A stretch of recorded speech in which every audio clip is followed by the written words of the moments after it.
नमस्कार मैत्रिणींनो, घरची सोपी रेसिपीत आपल्या सर्वांचे स्वागत आहे। आज आपण अगदी कमी साहित्यात अगदी चमचमीत अशी गवारची भाजी बनवणार आहोत। तर चला वेळ न वाया घालवता आपण लगेच भाजी बनवायला सुरुवात करू।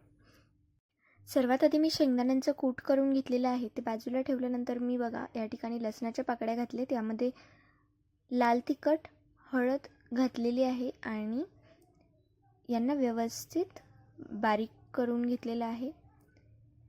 लसणाला आपल्याला जेवढं बारीक करता येईल तेवढं आपल्याला त्याची बारीक पेस्ट करायची आहे आणि नंतर या ठिकाणी बघा ते मिक्स करून घ्यायचं आहे व्यवस्थित।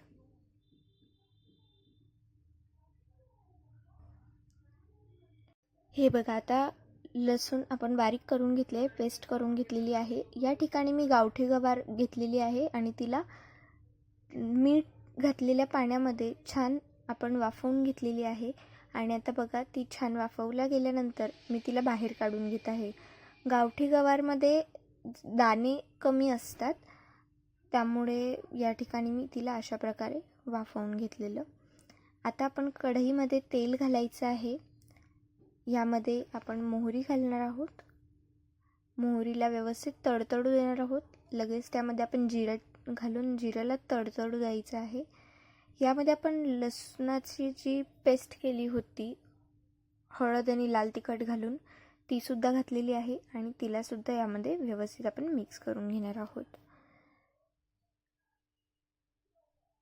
यात आता मी पाणी घातलेलं आहे,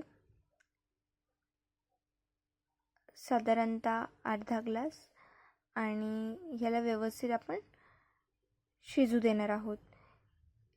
यामध्ये चवीनुसार मीठ घालायचं आहे आणि व्यवस्थित त्याला शिजू द्यायचं आहे। आता हे शिजल्यानंतर यामध्ये मी शिजवून घेतलेली गवार घातलेली आहे आणि ती यामध्ये मिक्स करून घेत आहे।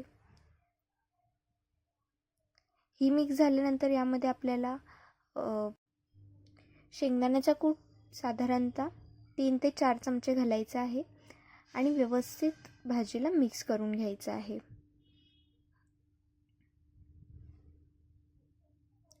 आता या भाजीमध्ये तुम्हाला जास्त रस्सा हवा असेल तर तुम्ही यामध्ये पाणी घालू शकतात, नसेल रस्सा हवा असेल तर तुम्ही तशा प्रकारे पाण्याचं प्रमाण कमी जास्त करू शकतात।